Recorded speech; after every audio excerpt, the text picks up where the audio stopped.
Water nightmare is now a hot topic for presidential hopefuls, but the man at the helm who now has to fix it will give his State of the State address tomorrow night, a speech and admission of failure Governor Snyder never dreamed he'd have to give.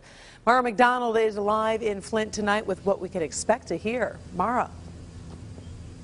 Good evening, Karen. Sources telling us that this is going to be a State of the State speech, the likes of which the governor has never had to give. Here's what we are expecting, that the vast majority of this speech is going to be dealing with the Flint water crisis. The rest of the speech is going to deal with problems with Detroit public schools. We're told the governor is going to go out there and he's going to own it, and that he's going to address the people of Flint directly. We're also told that he is going to ask the legislature for a specific aid package, which will include monies to try and prevent water shutoffs, for further lead testing, and for other services. And tonight, sources also telling us that the legislative leadership has been briefed on what they're about to be asked for. Darius laying on drums is the standard at Mount Zion Missionary in Flint. What's not the norm?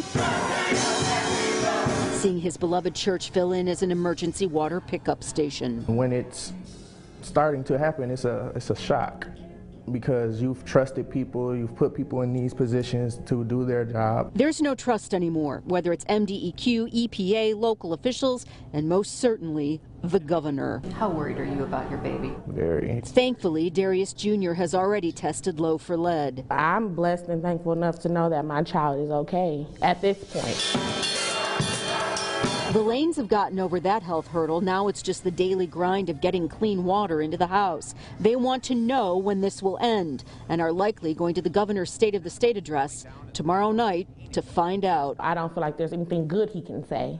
At this point, I just want to hear him say what's going to be next. That Flint is going to get the resources and they're going to get the funds, not at the cost of the people, to get things fixed.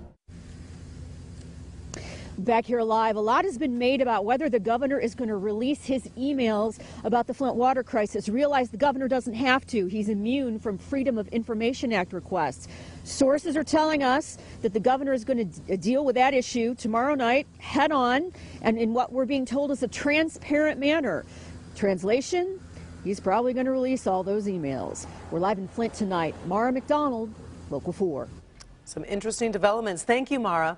Remember, you can watch the State of the State address live tomorrow night right here on Local 4 starting at 7. We'll also be live streaming that on clickondetroit.com. And we expect we'll see some protesters tomorrow in Lansing for that address. Tonight they took to the streets of Ann Arbor. They rallied outside Governor Snyder's apartment there. Many called for him to be fired or arrested over his handling of the Flint water crisis. For more in-depth coverage from Flint, be sure to check out Help Me Hank's new podcast. It features the day's newest developments along with some unique perspectives on the water crisis. You'll find it on the homepage of clickondetroit.com.